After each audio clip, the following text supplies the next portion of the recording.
ഭാര്യയ്ക്കൊപ്പം ഒരുമിച്ച് ജീവിക്കാൻ തീരുമാനിച്ചെന്ന് രാഹുൽ ഹൈക്കോടതിയെ അറിയിച്ചു.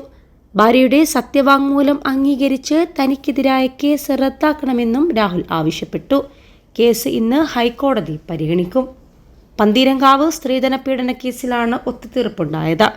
സ്ത്രീധനത്തിന്റെ പേരിൽ ഭർത്താവിന്റെ വീട്ടിൽ വെച്ച് ക്രൂരമായി മർദ്ദനമേറ്റു എന്നായിരുന്നു ആദ്യം പെൺകുട്ടി മൊഴി നൽകിയിരുന്നത്. ഏതാനും ദിവസങ്ങൾക്ക് മുൻപാണ് പെൺകുട്ടി മൊഴി മാറ്റിയത്.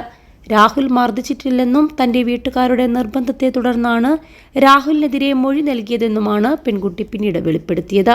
ഇതിന് പിന്നാലെയാണ് പന്തീരങ്കാവ് പോലീസ് രജിസ്റ്റർ ചെയ്ത കേസ് റദ്ദാക്കണമെന്നാവശ്യപ്പെട്ട് രാഹുൽ കോടതിയെ സമീപിച്ചത്. പെൺകുട്ടി ആരോപണങ്ങൾ പിൻവലിച്ച സാഹചര്യത്തിൽ ഹൈക്കോടതി രാഹുലിന്റെ ഹർജി അംഗീകരിക്കാനാണ് സാധ്യത.